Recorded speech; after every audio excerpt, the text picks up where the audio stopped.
Hi అండి, ఈరోజు నేను మీకు ఒక మంచి పొడి రెసిపీ చూపించడానికి వచ్చాను.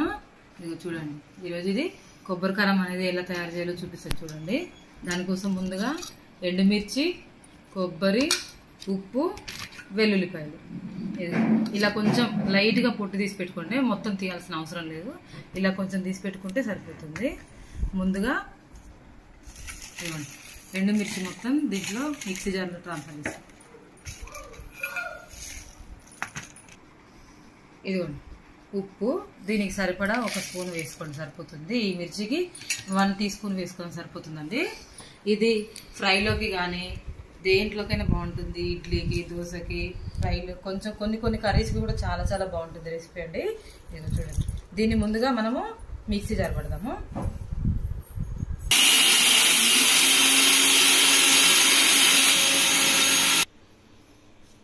ఇదిగోండి, ఇలా కొంచెం కోర్సుగా గ్రైండ్ చేసుకోండి.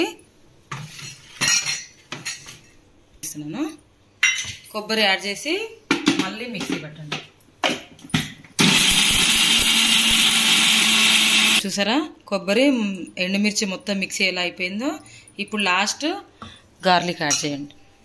వెల్లుల్లిపాయలు వేసి లాస్ట్లో వేసుకోవాలండి. వెల్లుల్లిపాయలు వేసామంటే ఇది మెదగదు ఇంకా ఎక్కువగా కొబ్బరి, అందుకోసమే లాస్ట్లో యాడ్ చేసుకుంటాం.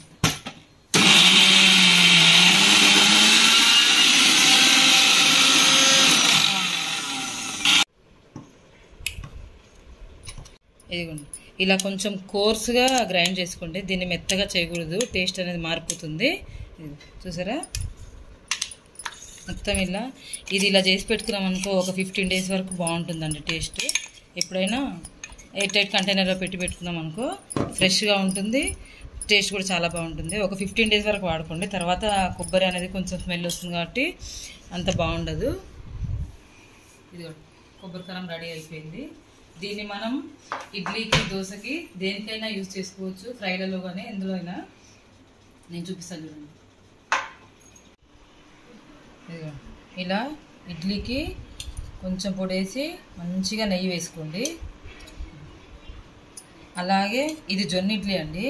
ఇది జొన్న ఇడ్లీ కూడా ఇలా కొంచెం నెయ్యి వేసుకొని తింటే చాలా టేస్టీ అదిరిపోతుంది.